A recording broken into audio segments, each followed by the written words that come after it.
मित्रांनो, जमीन तुमच्या नावावर आहे, सातबाराही तुमच्या नावावर आहे, तरी पण दुसरा त्या जमिनीवर ताबा मारून बसला असेल, तर घाबरून जाऊ नका किंवा त्याच्याशी वाद घालू नका. कायदा काय म्हणतो हे समजून घ्या. अशा परिस्थितीमध्ये तीन गोष्टी तपासा. सर्वात महत्वाचं म्हणजे 712(8) चा उतारा आणि खरेदी खत म्हणजे सेल डीड. या दोन गोष्टी तुमचा त्या जमिनीवरचा मालकी हक्क सिद्ध करतात. जर समोरचा व्यक्ती बळजबरी करत असेल तर तात्काळ जवळच्या पोलीस स्टेशनमध्ये जाऊन ट्रेसपासची कंप्लेंट दाखल करा. तसेच भूमी अभिलेख कार्यालयात जाऊन जमिनीची मोजमापणी करून. दुसरी गोष्ट म्हणजे वकिलामार्फत त्यांना एक नोटीस पाठवा की या दिवसांमध्ये जर जमिनीचा ताबा सोडला नाही तर स्पेसिफिक रिलीफ ऍक्टच्या कलम 5 आणि 6 प्रमाणे तुम्ही न्यायालयात जाल.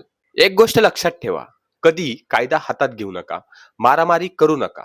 कारण तुम्ही जर समोरच्याला बळजबरीने त्या जमिनीवरून बाहेर काढलं तर तोच तुमच्यावर गुन्हा दाखल करू शकतो. त्यामुळे संयम ठेवा आणि कागदपत्रांच्या जीवावर लढा द्या. कुठल्याही जमिनीचा व्यवहार करताना सतर्क राहा. जर हा व्हिडिओ तुम्हाला माहितीपूर्ण वाटला असेल तर तुमच्या मित्रांसोबत शेअर करा, व्हिडिओ लाईक करा, नंतर बघण्यासाठी सेव्ह करून ठेवा. थँक्यू.